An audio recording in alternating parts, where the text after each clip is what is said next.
Сэтгэлдээ ярина. Улс төр, За өөр сэтгэл. нийгмийн эдийн засаг, Дараагийн сэтгэл. хууль эрх зүй. Бүх салбарын ховж. За тэгээд баярлалаа.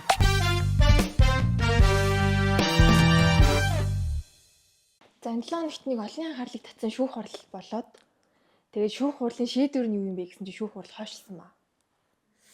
Тэгээд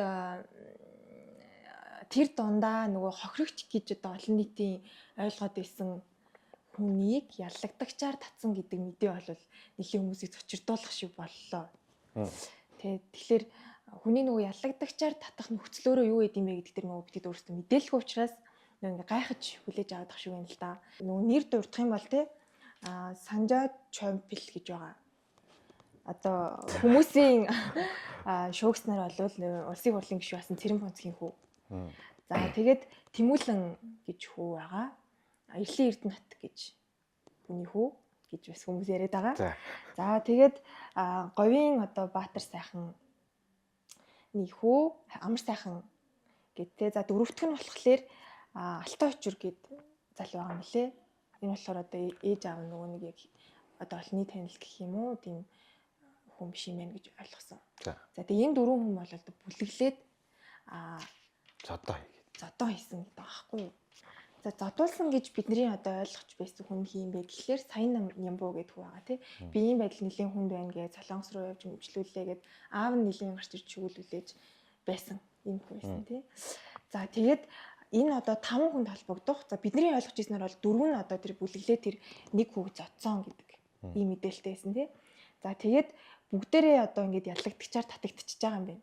Гэтэ саяны шүүх хуралдаанаас харахад бол ингээд гарсан мэдээлэлээс харахад тэг ямар гэмт хэрэг талбарлуулад юм бэ гэсэн чинь эрүүг үеийн 11-ийн 4-ийн 2-ийн 1-т заасан хүний эрүүл мэндэд хүндэвтэр хохирол учруулах гэдэг.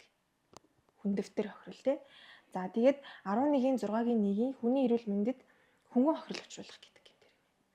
За 20-ийн 16-гийн 1-т заасан бусдын амгалан тайван байдал алдагдуулах гэдэг гэмт хэрэг тус одоо прокурорын байгууллагаас зөвлөлчлээд шүүх рүү шилжүүлсэн болж тарах нь шүү дээ.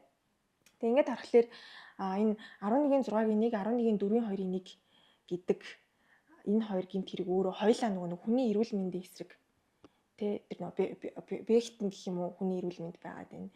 Тэгээд нэг нь болохоор хөнгөвтөр гэмт хэрэг хөнгөн хохирол учруулсан гэдэг ааш тэ. Нэг нь болохоор хүндэвтэр хохирол учруулсан гэдэг. Ийм хоёр юм ялгаатай одоо хохирол учруулах үйц гэмт хэрэг байна гэж харсан. Тэгээ би яг логикоор ингээ хөөгөөд үзэхлээр одоо бүлэглэж барьсан гэх мэтчлэн гэр одоо хүндрүүлсэн нөхцөл байдалтай зүйлчилсэн нь бол 11-ийн 4-ийн 2-ийн 1 юм байна гэж ойлгосон юм. Тэгэхээр энэ чинь хүндэвтэр хохирол учруулсан буюу нөгөө өмнө нь бидний зодсон гэж ойлгоод байгаа 4 хүнд магадгүй энэ байх. Би зөвхөн тааж байгаа шүү. За энэ бол миний там. За тэгээд 11-ийн 6-гийн 1 буюу хүний эрүүл мэндэд хөнгөн хохирол учруулсан нь магадгүй нөгөө хохирогч гэж бидний ойлгоод исэн тэр хүн юм болов уу гэж ойлгосон. Тэгээд буруучиж магадгүй зөвчиж магадгүй тий. Тэгэхээр бид нөгөө хавцас хэрэгтэй танилцаагүй учраас хин ямар яг үйлдэл хийгээд яг тухайн одоо үр дагавар гарсан бэ гэдгийг бол бас хэлж мэдэхгүй байгаад байна тий. За энэ дээр таны бодол юу вэ? Санал сэтгэлээ хаваалцаач бидэнд. Гэхдээ би ихтэй бас сайн ойлгосонгүй.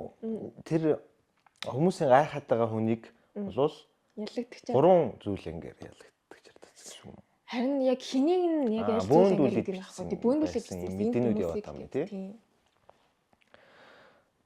Гэхдээ одоо яах вэ? Тэгэл эн чин тэр одоо үйл явдал донд ямар хөвтөр байсан биш тий.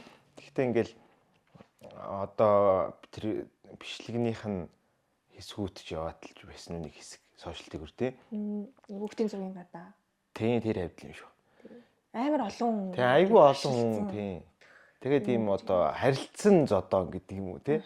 Тийм юм болцсон болохоор ч одоо хэн хэндээ ямар хохирол учруулсан гэдгийг нь бол шууд хэлээд хүн одоо сошиал дээрээс мэдээлэл авсан хүмүүс бол мэдэхгүй шүү дээ. Гэтэ яг нөгөө нэг ялагдагчаар татна гэдэг нь зөвхөн одоо энэ хүнийг тодорхой тэр гэмт хэрэгт буруутгаад шүүхийн өмнө аваачин их одоо тэр баримтна гэх юм уу? Жишээл одоо эрүүгийн хуулийн ямар нэгэн зүйл заалт заасан гэмт хэргийг үйлдэлсэн байж болцшгүй гэдэг нь ийм баримтаар тогтоогдож байна. Гэдэг л тэр прокурорын шийдвэр санал. тий одоо яллах саналч гэдэг юм уу энгийнээр тий. Тийм л баримт болохоос биш одоо тэр хүнийг ерөөсө буруутгаад л юуг л шийдчих гээд байгаа юм бас байхгүй байх гэж бодож байна. А зүгээр нөгөө олон нийтийн амгалан тайван байдлыг алдагдуулсан гэдэг дээр ингээд бөөн хүмүүс ингээд нэгнийгаа зоддог ч юм уу эсвэл ингээл одоо яг тэр фактн дээр бол ингээл юм хоёр талаасаа л жоох стресстэй ч байсан юм уу тэр хүмүүс нь тий. Тэг ингээд нөгөө юм өөмөө үүсгэчихээр тэр гэмт хэрэгтэр нь одоо бас холбогдуулсан байж болох юм. Зүгээр таамгаар. Гэхдээ одоо тэгэл бүх асуудал бол шийдэгдэг юм чинь хин одоо ямар гэм буруутай гэдэг нь шүүхийнхаа шатан дээр л шийдэгдэл гэсэн үг гэж ойлгох. Тийм яг гимбуруугийн хилцүүлэг болоодыг тал талаас нөгөө баримтуудаа дэлгээд ирэхлээр одоо яг хинд нь ямар хохирол учирсан гэдэг нь бол бас ил болох байх гэж. Тэгээ яхаа нөгөө хүмүүс бол нөгөө ингээд тэр эмчилгээнд явцсан тэр хүн те. Тэгээ ингээд ийм хүн ингээд хохирчоод байх чинь ингээд ялагдагч болголоо гэдэг талаас нь хараад байгаа юм шиг байгаа. Миний одоо ингээд хүмүүсийн юм харж байхад. Гэхдээ одоо ялагдагчаар татна гэдэг маань өөрөө одоо тэр хүний амьдрал тэр чигтээ те. Тэр одоо болсон процесст ерөөсөө энэ хүн буруутай гэж хэлж байгаа ч бас баримт биш. Ер нь одоо энэ хүн бол их муухай хүн юм а гэж бас хэлсэн тийм атга агуулгал байхгүй ш. Зөвхөн тэр хүн энэ хүн буруутай үйлдэл хийсэн тэр үйлдэл нь өөрөө эрүүгийн хууль заасан тэр гэмт хэргийн шинжийг хангасан байж одоо магадгүй болцсохгүй юм а. Энийг бол одоо гэм буруутай хэсгийг тогтоолох нь зүйтэй гэсэн прокурорын санал гэсэн үг. Тийм. Түүнээс одоо тэр хүн хохироогүй байна гэж бас дүгнж хэлээд байгаа юм бол бас биш. Тэр хүн тэ хохирлоо өөр хүний хууль бус тэр үйлдэлийн улмаас одоо хохирол учирсан байж болно. Тэглээгээд энэ хүнийг одоо өөрийнх нь гаргасан тэр үйлдэлд одоо прокурор гэдэг чинь одоо төрийн нэрийн өмнөөс яалах чиг үүрэг хэрэгжүүлж байгаа юм албан тушаалтай шүү дээ. Тэгээд тэр өөрийнх нь үйлдэлд холбогдуулж шалгах юмнаас нь бол бас яг бүрэн чөлөөлж байгаа гэсэн агуулга бол бас байхгүй байх. Хохирлоо гэд тий. Ер нь зодооны хэрүүд дээр анзаараад байхад тэгдэлтэй тий нөгөө зодуулаад үлдсэн нь л баг дээр юм шиг байлээ шүү. Өөрийгөө хамгаалсан байсан ч хамаагүй нөгөө харилцан зодтолчих юм бол угаасаа л буруутан болдог гэдэг нэг юм ойлголт бас байдаг шүү дээ. Гэхдээ яг нөгөө эрүүгийн хууль зааснаар гэмт хэргийг үүсгэх нөхцөл байдал гэдэг одоо жишээл аргагүй хамгаалалт энэ төр гэл хүмүүс их ярьдаг шүү дээ. Аргагүй хамгаалалт, харцаагүй байдал, тийс үйлдэл мүлдэл энэ болгоныг одоо хууль зүйн шинжээр нь тайлбарлаад тэрийг шүүхийн дүгнэлтээр л ер нь эцэлнэ шийдвэрлэнэ гэсэн үг. Тэр хэдүүлээ шүүхийн дүгнэлтээ хараад яг тэр үндслээ нөгөө шүүхийн шийдвэрийн таймдаа бас тусах байх гэж найдаж чинь тий. Олонний харалт татсаар юм чинь бол бичиж. Ер нь олонний харалт орсон хүмүүсийг нь одоо хэргийг шийдвэрийг айгу шүүгч их нийтэлдэг болсон шүү дээ. Гэтэ сүүлийн үед одоо жишээлбэл өчигдрийн шүүх хурал хойшлуулсан гэхэд жишээ нь шүүхийн шийдвэрийг одоо жишээлбэл процессын тайм байдлаар ингээд бичмээр байгаа байхгүй юу? Бичээгүй лээ тийм. Харамсалтай. Яг хэвээр харамсалтай гасаа гадна одоо заавал бичих юм ёстой ч биш гэж би бодлоо. Хэрвээ тэгэх юм бол одоо буцаагаад нөгөө шүүх рүү дайрдаг. Одоо энэ олон нийт бас дахиад хүмүүсийн буруу ойлголтыг тайрахын тулд гэж юу? Тайрахын тулд шүү дээ тийм. Яахаараа тэгдэнгүүд прокурор ийм учраас ийм санал ирүүлсэн юм аа. Тэгээд ийм учраас одоо хойшлуулж шийдвэрлэлээ гэдгээ биччихвэл бас зүгээр санагдлаа. Яг хэвлэлийн мэдээгээр бол 25 оны 1-р сарын 29-ны 14 цаг хүртэл хойшлуулсан. За учир шалтгаан нь гэвэл одоо Санжаа Чамбил гэдэг хэргийн оролцогчийн нэг өмгөөлөгч чинь буюу мэрэгэн өмгөөлөгч бол гадаадд явж байгаа юм байна гэдэг үндслээр гэсэн. Тэгээ энэ дээр бас нэг асуудал үүснэ юу вэ гэхээр хүмүүс яагаад зарим хүмүүсийг өмгөөлөгч нь ирэхгүй байсаар байтал шүүх ялалчаад яагаад зарим дээр нь ингэдэм бэ гэдэг юм гараад ах шиг болсон. Тэгээ миний яг ойлгосноор болвол энэ Санжаа Чамбил гэдэг энэ гэмтэргийн оролцогч гэх юм одоогор бол ялагдагчаар тогтоогдсон байгаа. Тэгээ хэцүү байдал нь тэгээ энэ ялагдагч болвол шүүхийн нөгөө мөрдөн байцааллын шатнаас эхлээд яг хоёр өмгөөлөгчтэйгээ явсан. Тэр нөгөө өмгөөлөгчийн оролцоо тухайн одоо нөгөө гэмтэргийн хилцүүлэгт тэр өмгөөлөгчийн байр суурь маш чухал байсан гэдэг утгаар тэр бол хойшлуулах үндслэл басан байх гэж ойлгож байна. Түүнээс одоо ингээд мөрдөн шалгах явцад өмгөөлөгчгүй байжгаад гэг үний шүүх дээр нэг шинэ өмгөөлөгч авчаад тий. Тэгээ за миний одоо дөнгөж өчтөрхөн авсан өмгөөлөгч бол өнөөдөр шүүх хурал дээр ирэх боломжгүй болчлоо ч гэдэг юм уу тий. Эсвэл нэг 4-5 өмгөөлөгч аваад хоёр нь байгаа нөхцөлд 3 нэрийг байна хойшлуулад өгөөч гэдэг юм уу. Ийм нөхцөл байдал болгоныг бас хойшлуулад авах бас хэцүү байх л та шүүхийн хувьд би бол харсан юм. За би яг яагаад хойшлсныг уншиж амжиг юм шиг байна. Тийм. Сая миний хэлснээр хойшилсан юм аа гэдэг хэлж өгөөд шүү дээ. Өмгөөлөх яг одоо хүн болгон чинь хүн бол одоо хууль зүйн тусалцаа авах тэрнээс гадна өөрийгөө бас өмгөөлөх юм эрэхтэй. Одоо шүүх хуралдаан хойшлно гэдэг чинь ямар нэгэн хүндэтгүү үзэх шалтгаан байж ижил хойшлно шүү дээ. Түүнээс одоо өнөөдөр ер нь би ормооргүй байна гэдэг ингээд хойшлуулаад байвал одоо хэдий шүүх хурал ер нь болохгүй байх л та. Өмнөний гин буруугийн асуудлыг шийдэж байгаа юм чинь. Тэр тохиолдолд одоо өмгөөлөгч ер нь мөрдөө шалгах ажиллагаанаас нь оролцсон бол хойшлуулна. Шүүхийн шатнаас оролцсон бол хойшлуулахгүй гэдэг тийм дүрэн бол байхгүй л дээ. Зүгээр яг тэр саяны битүүринд орцсон хэргийн хувьд бол өмгөөлөгч нь бол хүндэтгүү үзэх шалтгаантай байсан байна гэдг нь л одоо тэр шүүхэд ирүүлсэн баримтын хүрээнд тогтоогдсон. Тэрийг одоо шүүгч үнэлээд одоо энэ удаад бол нэг удаа хойшлуулъя гэсэн ийм л одоо дүгнэлт гарсан байх л гэж би зүгээр таамаглаж байна. Зүгээр нөгөө өмгөөлөгчтэй байгаа тахт хойшлуулад байдаг ингээ зарим тохиолдолд тэгдэг гэдэг олон нийтийн бас шүүмжил байгаа юм биш үү те. Тэр хойшлуулдаг өмгөөлөгчгүй байхад өмгөөлөгчгүй байхад. Тэгтээ яг нөгөө нэг шүүхэд ингээд нэг удаа хойшлуулна, хоёр удаа хойшлуулна. Тэгээд ингээд хурал болохгүй байх зорилгоор ч гэдэг юм уу те. Одоо би ер нь өмгөөлөгч хүнд гэдэг гэж хэлж байгаа биш. Ер нь зүгээр тиймэрхүү тохиолдлуудад одоо шүүх бол одоо хүсэлтийг хангахгүй шийдээд хурлаа хийгээд явдаг. Тийм юм тохиолдлуудтай зүйрлээл тийм шүүмжил гарч байгаа юм бол. Харин тийм тэгсэн гэж бодож. Түүнээс биш одоо яг ялгаж үзээд учиргүй. За энийг бол хийхгүй гэдэг байгаа. Тийм дүгнэлт бол байхгүй. Тэгээ энэ хэрэг чинь нөгөө анханасаа ингээд нэр нөлөө бүхий эсвэл нэр нөлөө бүхий байсан ч гэдэг юм уу те. Тийм хүмүүсийн хүүхдүүдтэй холбогдсон гэдэг утгаараа олон нийт нэлээд одоо ийм соргог хүлээж авсан. Шүүх одоо нөгөө нэг буцаад нөгөө шүүхэд итгэл ямар байгаа вүлээ гихчлэнгээр нөгөө нөлөөнд автах уу энэ шийдвэр буруу гарах уу ч гэдэг юм уу. Иймэрхүү байдлаар хүлээж авч исэн болохоор одоо саяын дурдсан шалтгаанаар ингэж хардах одоо зүйл бол одоо гарсан байхаа гэж бодоод байна. Түүнээс нэг шүүх яг ялгаад байдагтай ч бас биш юм болов уу? Тийм л одоо олон нийтийн нөгөө хүмүүсийн нэр дурддагдаад байгаа болохоор тэн дээр одоо шүүхт нөлөөлч чинь гэх юм уу шудраг бас шийдэл гаргаж л таараа гэж зарим нь одоо бас тийм хандлагатай хүмүүс байх шиг л. Гэтэ одоо шүүгч нь бол зөвхөн нэг шүүгч ингээл тэр чинь ингээ зөв буруу гэж шийдчих асуудал биш. Энэ чинь давзаалтах шат. За тэгээд хяналтын шат.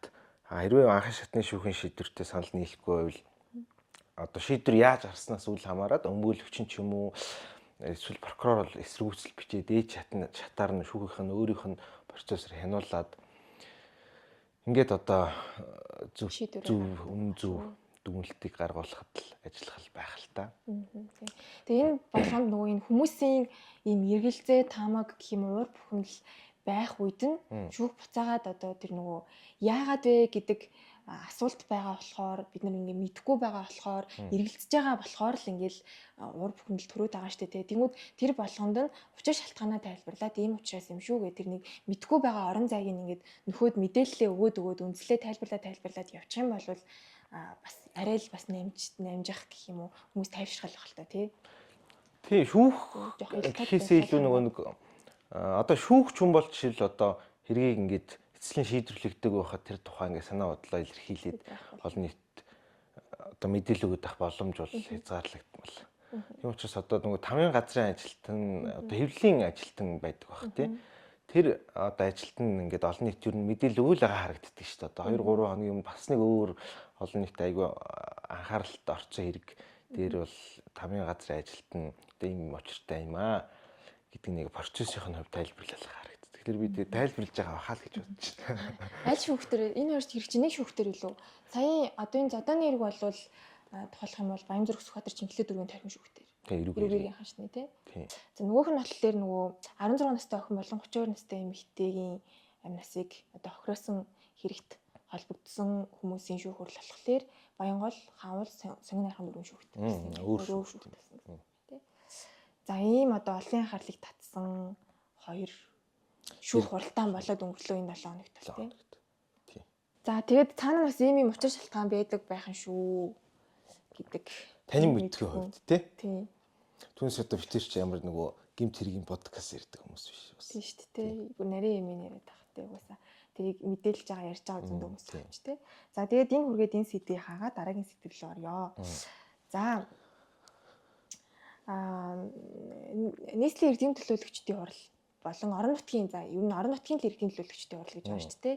Нийслэл, сум, дүүрэг, аймаг гэх тий. Одоо нутгийн өөр удирдах байгууллага гэж нэг өөрөөр арай техник нөлөөлөл гэж. Тэгэхээр нутгийн өөр удирдах байгууллагын 50%-ийг одоо хүртэл одоо тэр нөгөө төлөөлөгчдийг нь төрийн захиргааны албаа агч байлгана гэдэг хуулийн төслийг өргөн барьсан байж болно гэсэн тий. Хуулийн төсөл өргөн барьсан. Ер нь аль хэдийн нэлээд нэгжлээ гişүүдийн нэг одоо юу гэх юм тал талын гişүүд харагдчихлээ шүү. Жаргалан гişүүн байсан. Өөрхийн хэмж байлаа. Тийм хуулийн төсөл өргөн барьсан. За тэгсэн чинь үр дагавар нь юу юм бэ гэсэн чинь нутгийн өөрөө удирдах байгууллагын бие даасан байдал руу алдчихж байгаа хуулийн төсөл байна шүү дээ. Ер нь ерөөсөө юм байх боломжгүй. Тэр чинь улс төрийн албаа агч бие даасан байх хэвээр. Юун тэр нөгөө тамгын газар мазрын захиргааны албаа агч нэг чинь тамгын газартаа хариалагдана гэсэн үг шүү дээ. Нөгөө тамгын газартаа хариалагдаад одоо тэр нөгөө захиргааны байгууллагынхаа хянах хүн чинь буцаага захиргааны байгууллагын гишүүн байж болох юм уу гэдэг ийм шүүмжлүүд нэлээд өрнөлөө. Тэгээ цаана бас ямар асуудал байна? Миний анзаарснаар бол энэ үндсэн хуулийн 62 дугаар зүйлд нутгийн өөрөө удирдах байгууллагын одоо бие даасан байдлыг гэх юм уу эрх хэмжээг нь бол тогтоож өгсөн байсан. За тэгээд тэр дундаа тэрний одоо дээд шатны байгууллага тухайлах юм бол нутгийн өөрөө удирдах байгууллагын эрх хэмжээнд хамаарах чигүүрийг одоо гүйцэтгэсэн тийм ажлыг гүйцэтгэхгүй гэсэн мөлөө тиймэрхүү агуулгатай залтайсан. Гэх мэтчлэгээр энэ нутгийн өөрөө удирдах байгууллагын тэр нөгөө бие даасан байдлыг үндсэн хуулиар ингээд хамгаалаад хангаад өгсөн байхад тийм хуулийн төсөл одоо санаачилж байгаа нэрээ зөв ч юм билүү гэд би бас жоох эргэлзээд хэлсэн. Гэхдээ би ингэж ойлгосон шүү. Одоо гэхдээ энэ одоо иргэдийн төлөөлөгчдийн хурлын төлөөлөгчөөр сонгогдод ажиллаж байгаа хүмүүс бол тухайн нэгжийнхаа одоо харьяа төрийн өмчийн компанид ч юм уу эсвэл харьяа нэгжтэн ч юм уу одоо удирдлага хийгээд явдаг тийм тохиолдлууд аягүй их байд юм шиг байгаа. Гэхдээ нөгөө хориглоогүй болохоор. Тийм. Тэр нөгөө хуулийн төсөл нь бол нэг талаас бол одоо ингэж хорих бол боломжгүй байна гэсэн хууль тогтоогч нар тэр хууль санаачилсан хүмүүсийн үнэлэмж нөгөө талаас бол энийг бас ингэж хязгаарлая гэсэн санаа нь бас байгаа 50% гэдэг тоог нь тавьсан болоо гэж би ойлгосон шүү. Одоо жишээлбэл нийслэлийн иргэдийн төлөөлөгчдийн хурлын баг дийлэнх нь нөгөө буцаага төрийн өмчт компаниуд дээр хариалагддаг. Тэгээ одоо нийслэлийн харьяа компаниуд тэр тийм нийслэл хувьцааг нь эзэмшдэг. Тийм. Гэсэн. Тэгэхдээ хүмүүс айгүй өндөр хит хийдэг ч бай. Айгүй ихтэй хойлоц би бол арай ч тийм биш байлгүй дээ гэж бодсон шүү. Үгүй баг бүгд л гээл тэгдэм байлээ. Харин тэгэхээр баг аны нэг ганц хоёр гишүүнээс бусны юм шүү дээ. гэж ойлгосон шүү. Одоо жишээлбэл нийслэлийн эрдэнэ төлөөлөгчдийн хурлын төлөөлөгч оюун цол бол одоо гэрэл хэслийн ордны. Чаас. Тийм. Их мэтчлэнгээр. Тийм. Тэгэхээр нөгөө нэг засаг даргынхаа харьяа ийм эрхлэг асуудлын хүрээнд ч гэдэг юм уу ийм нэгж компани удирдлага хийх боломжтой юу гэхлээр бол одоо ч гэсэн бол айгу түгээмэл хийгээд байгаа. Практик дээр бол хийгээд. Орон нутагт ч гэсэн одоо аймаг сумын хүрээнд ч гэсэн хийдэг юм зөндөл байгаа байх. Хийдэг тохиолдлууд кейсүүд тийм. Тэгэхээр ер нь бол нөгөө нутгийн өөрөө удирдах ёсны байгууллага гэдэг чинь нөгөө тухайн нэгжийнхаа иргэдийн төлөөлөл болоод тэгээд тэр өөрийнх нь төлөөлөгчдийн хуралд оногдсон эрх хэмжээ гэдэг юм хуулиар тодорхойлсон тэр бүрэн эрхийг хэрэгжүүлэх замаар тэр одоо нэгжийн асуудлыг шийдэхэд оролцох хүмүүс. Яг нөгөө нэг сонгуул болоод ингээл нөгөө айгүй их нам хүмүүс ороод ингээд жоохон тийм улс төрийн шинжин дамгай бөгөөд хүмүүст аюу сонирхолтой байд юм шиг. Түүнээс уг нь бол санаа нь бол тэр нэгжийн асуудалд ингээд яг тулгамдаад байгаа асуудлыг энэ сууж байгаа одоо их хурлч гэдэг юм засгийн газар мэдхээсээ илүү тэр хүмүүс өөрсдөө ингээд хараад оновчтой шийдлийн тэр хүрээндээ гаргаад ингээд асуудлаа шийдэх боломжтой гэсэн үднээс л одоо үндсэн хуулиар бол манайд одоо нутгийн өөрөө удирдах ёсны байгууллага байна. Энийг бол нөгөө талаас бас төрийн удирдлага буюу засаг төрийн төлөөлөл гэдэг юм уу одоо нөгөө засаг дарга гэдэг хүн чинь Яг тэр нөгөө нэгжийн хурал нь ингээд нэр дэвшүүлээд байгаа ч гэсэн дээд шатны засаг дарга буюу ерөнхий сайдаас томилогдоод байгаа шүү дээ. Тэр хүн бол одоо засгийн газрын бодлогод нийцүүлээд одоо төрийн үйлчлэгийг зохион байгуулад тамийн газраа ингээд авч яваад ингээд төрийн үйлчлэгийг ингээд оновчтой хүргэх тэр юмыг зохион байгуулах. Нэгжийн нутгийн өөрөө удирдах байгууллага бол орон нутгийнхаа тулгамдаад байгаа асуудлыг шийдвэрлээд эрх хэмжээний хавраа. Тэгээд засаг даргатаа шийдвэрлэх дарга замын зааж өгöd гэдэг юм. Үүрэг даалгавар өгөөд тэрнийхээ биелэлтийг шалгаад ингээд явж явах ёстой хүмүүс чинь очиод засаг даргийнхаа доор одоо энгийн нэрвэл ажилд орчиж байгаа байхгүй. Тэнгүүт яг нөгөө хуулиар тодорхойлогдоод байгаа тэр чиг үүргийн ялгаа маань ингээд бүдгэрээд байна л гэсэн шүүмжил аягүй их байгаа шүү. Тийм шүү дээ. Тэр нөгөө хууль санаачлагдсан саяны нөгөө хуулийн төсөл байгаа тэр хуулийг санаачилсан хүмүүсийн одоо буруу гэхээсээ илүүтэй одоо ийм яваад байгаа практикийг одоо нэг талаас тоон хязгаарлалтанд оруулаад нөгөө талаас жоохон ойлгомжтой болгох гэсэн санаагаар л тийм тоо тавиад явж байгаа гэж ойлгож байгаа. Тэр нь тэгэл одоо хилцүүлгийн шатанд ч юм уу одоо их хурал тэрийг аяг гэж үзэх юм тийм баг. Гэтэ ер нь бол бас хүмүүсийн шүүмжил бас бодиттой байх боломжтой байна. Тийм. Харин тийм. Хяналт тавих ёстой нэг ёсондоо энгийнээр бол хяналт тавих ёстой хүмүүс маань очиод ажилд ороод тэгээ ингээд бараг л өөрийгөө хянах марк юм болж байгаа. Тийм. Тэгээд энэ дүүргийн засаг дарга нь өөрөө нийтгийн төлөөлөгч байдаг. Одоо ер нь бараг бүх дүүрэг дээр тийм байна уу? Ер нь дийлэнх юм тийм ба. Тэгээ миний мэдхийн Баян зүрх дүүрэг дээр л байгаа. Баянгол дүүрэг их бас байгаа. Санагдчихээн гэх мэтчлэн. Тэгээ энэ бол бүр нөгөө жилийн жил байсаар ирсэн гэх юм уу хэвээ юм шиг ойлгогдсон. Яагаад гэвэл цаана бас ийм асуудал байсан байна. За тэгээд яг хуулийн төсөл болоод гараад тэрнэрийн чи юу болоо гэд хүмүүс шүүмжилж эхэлж байгаа шиг байна. Тэгвэл энэ нөхцөл байдлыг бүр ингээд болиулчихъя гэдгийг уг нь бол тэр хуулийн төсөл санаачлагч судалж үзсэн байх та тий юм шиг байна. Би бол тэгж найдаж байна. Тэг шалтгаан нь юу байсан бол яагаад ингэж хязгаарлаж бүр тэгж хориглож болохгүй гэж үзсэн юм бэл. Болохгүй гэж үзсэн ч юм уу одоо нөгөө орон нутгийн сонгуульд чи ингээд яг их хурлын сонгуультай ингээд зарчмын хувьд адилтгаад ингээд намууд өрсөлдөөд ирээд тэгээ баг энэ иргэдийн төлөөлөгчд оролцсон дотор энэ намын бүлэгтэй байгаа. Тэгвэл тийм байсан одоо л өөрчлөгдөж байгаа. Тэгэхээр нөгөө их хурлд бол ингээд намын бүлгүүд ашиг сонирхлын бүлгүүд байгаа шүү дээ. Тэгээ тэр нөгөө өөрөх нь намын хүмүүс тэр доор бас байгаад байна л да.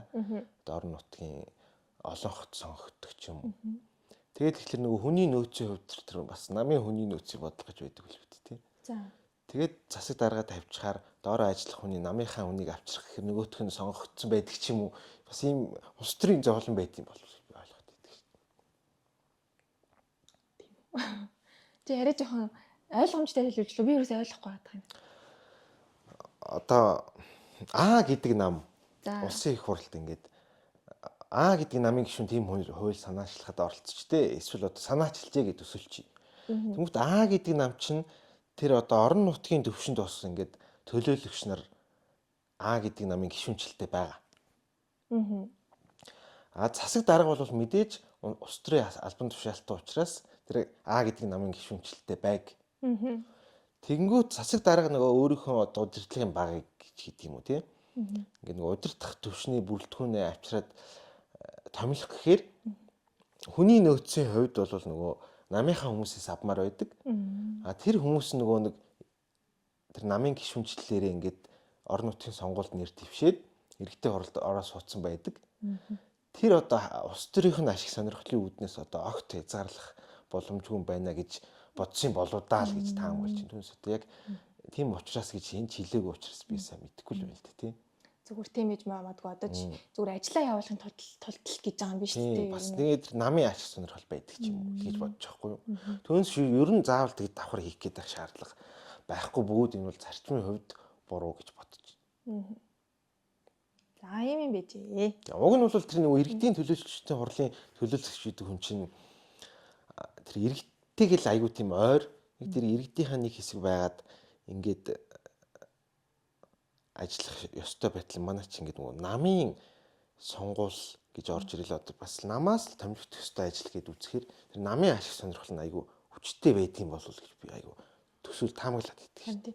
Одоогийн хуулиар яадаг юм бол доо нийт ихт одоо жишээлбэл дандаа л анзаархад намаас л твшдэг штэ. Тэгээ улсын хурлаар ялган би ч гэсэн зарчмын угаасаа тийм юм байна л гэж ойлгосон шүү дээ. Намаас л твших хэрэгтэй байна гэд. Тэгвэл зүгээр би одоо би иргэн штэ тий. Тэгвэл би одоо орон нутгийн сонгуульд өрсөлдөө аль ч нам тариалагдахгүй гэж тэгвэл боломжтой болов. Одоогийн үеийн зохицуулалтаар.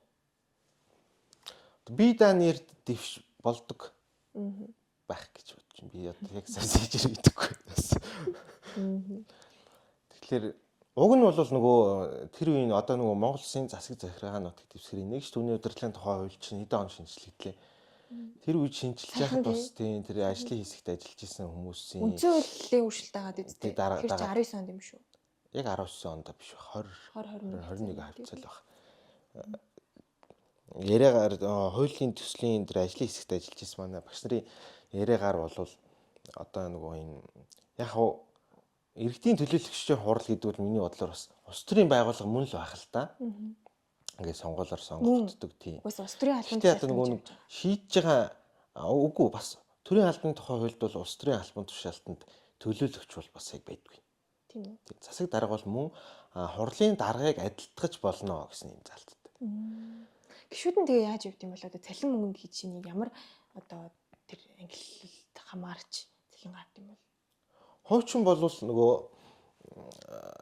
иргэдийн төлөөлөгчдийн хурлын гишүүн төлөөлөгч болон тэргүүлэгч гэж байдаг байсан. Хүмүүс бол цалинтай байсан. Одоо би цалингүй байх гэж ойлгодог. Нэрээ нэг тэгж яриад байдаг шүү. Тийм. Төлөөлөгч нь баг цалин автгүй штэ гэд нэрээ ярьсан. Тийм чухам одоо тэр хурлын дарга марга авдаг юм уу юу хангамжтай байдаг л да харж байгаа тийм. За тэгэд ер нь цалингүй учраас бас нөгөө нэг дөрөвний ярээр рүү орох цалингүй учраас бас тэнд очиж алфагаад байна гэсэн юм тайлбар хэлжиж магадгүй тий. Гэхдээ тэр хүн бол нөгөө хурлын үйл ажиллагаа чинь ингээл яг хуу ачаалттай л байдаг байх л та. Гэхдээ ингээ өдөр тутам ингээм цагийн ажил бас биш шүү дээ тий. Тэгээ нөгөө хоёр талаас тэр орон нутгийнхаа асуудыг шийдье гэж өөрөө сонгогдсон хүн бол цалингүй гэд айгу гомдоод байх бол бас сонирхолтой асуудал байд юм болов гэж би зүгээр миний хувийн сэтгэл. Сонирхолтой асуудал гэдгийг нь утгагүй штэ л гэж байгаа үстэй тийм ер нь бол. Тэгээ угаасаа нэгэнт сонгосон хийе гэж чаднаа гэж очсон юм бол тий. Тийм учраас нэг давхар одоо тэр захиргааны албан тушаалтан байх ёстой гэж яг ёстойгийн одоо захиргааны албан тушаалтан байгаа зарчмын хувьд бол буруу нэгдүгürt тэр намын бодлого нь байдгийн байлгүй. Хоёрдугаарт бол тэр цалин хөлсний асуудал нь байдаг баг. Түүнээс гадуур одоо тийм ноцтой шалтгаан бол байхгүй байх л гэж байна. Буруугийн шалтгаан нь уу? Тийм. Чиний буруу гэж үзээд байгаа чинь үү? Буруу байхад одоо ингэ томилогдоод байгаагийн шалтгаан. Харин тийм. Би ч гэсэн тэгж л ойлгоод байна. Тийм байна. Өөрийн сэдв дээр мэдээлэл өгцөл байна.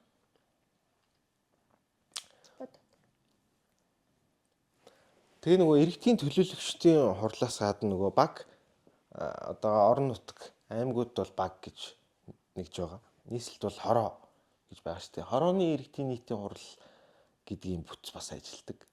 Орон нутгад ялангуяа нөгөө муул уурхайн төсөл иргэдэг аймагуд багийн иргэдийн нийтийн хурал бол айгүй ач холбогдолтой болцсон байдаг.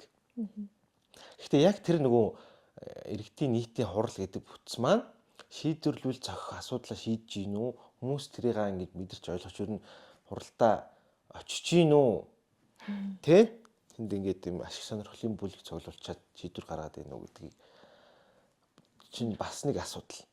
Иргэдийн нийтийн хурал бол байнгын бүтц бол биш шүү дээ. Тэнд одоо иргэдийн нийтийн хурлын төлөөлөгч гэж бол байхгүй.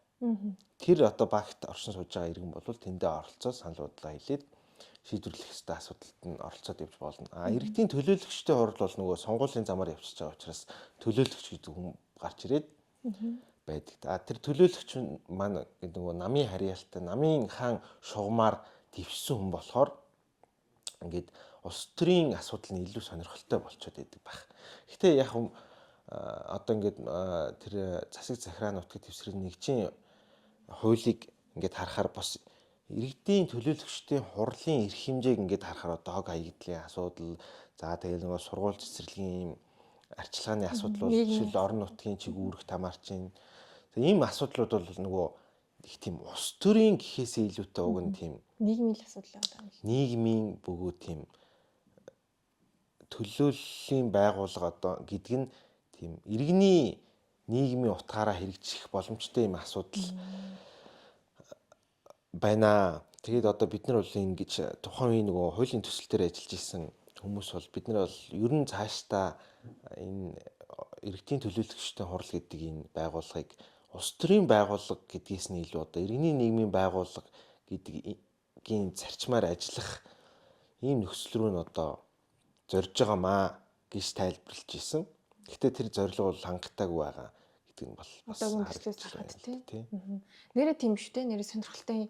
Нэрнгээсээ л одоо яг одоогийн байгаад байгаа тэр иргэдийн төлөөлөгчдийн хурлаас илүүтэй баг одоо төрийн бас байгууллагуудын үйл ажиллагаа илүү өдөртэй бодлогод нэлийн оролцоотой баг байгаа юм шүү те. Бодоод одоо иргэдийн төлөөлөгчтэй хурлыг одоо гишүүд улсын хурал дэвшээд ингээд сонгогдсон тойргийнхаа гишүүдийг хүмүүс бол яг бүгд биш юмаа гэхэд дийлэнх нь ер нь мэдээд ах шиг байдгийг. Тэр аймгийн аймаг гэдэг ч юм. Иргэдийн төлөөлөгчийг одоо манай дүүргээс энэ сонгогдсныг би л мэдгүй.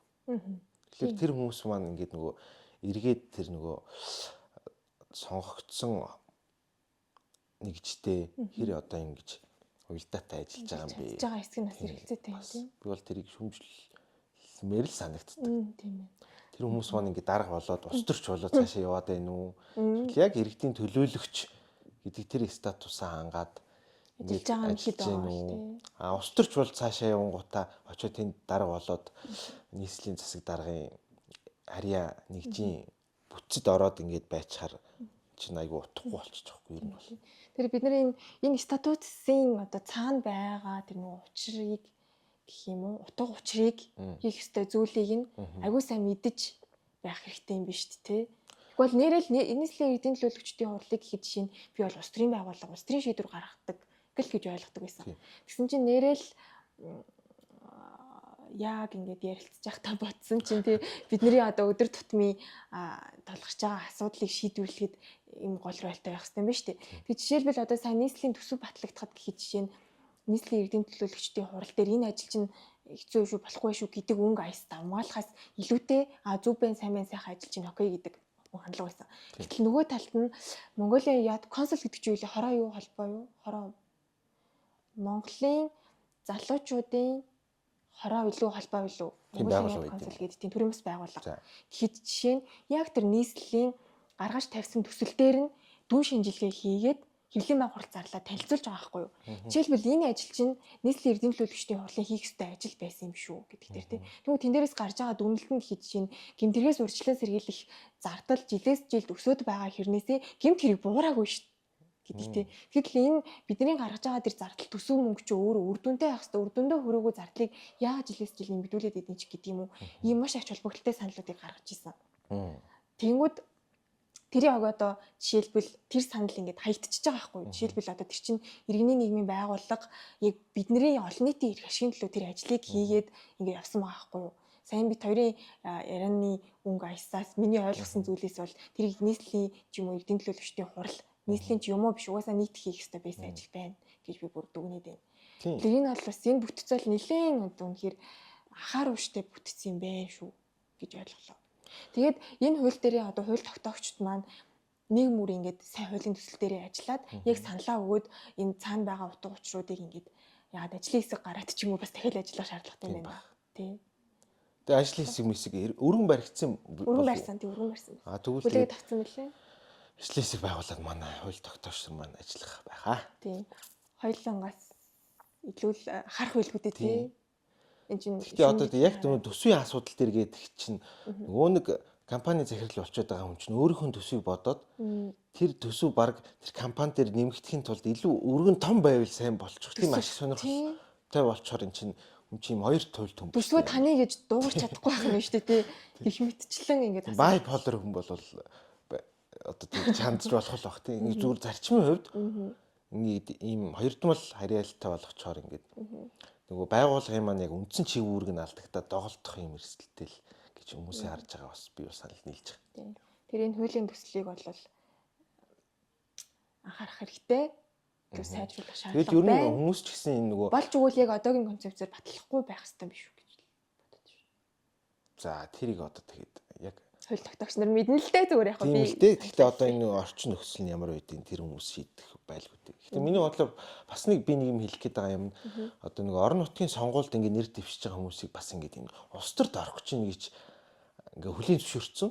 Угаасаа л ингээл намаараа явах хэрэгтэй гэдэг ч юм уу. Угаасаа л одоо ингээ улс төрч болох ч юм иргэдийн төлөөлөгч болох хэрэгтэй гэж харчаар ингээ нөгөө ийм харилцаа холбоо нь ингээ асраад ийм намын ашиг сонирхол давмгаалаад байна л гэж би бол яг орон нутгийн хүрээнд. Их хурл дээр бол мэдээж одоо тэр чинь улсын бодлого тодорхойлж байгаа хүмүүс бол тэргүй намын одоо шугамар гэдэг юм би системээр дамжаад гэдэг юм уу.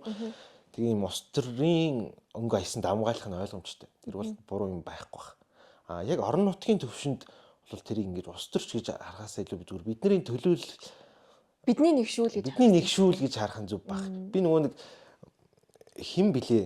хэн блэ ч яг хэдэн жилийн өмнө үлээ нөгөө Lumino хамтлагийн Бажи ах маань нэг нэр дэвшиж ирсэн. Сая ч гэсэн дэвшсэн. Сая дэвшсэн үү? Тэгэхээр нөгөө хүмүүс айгу энэ чи ингээ улс төрж орох гэж гэж айгу шүүмжлээд байгаа харагдсан байхгүй. Тэгээ бас би тэр хүнийг бол нэг тэгж буруутгамаар бол санагдсан.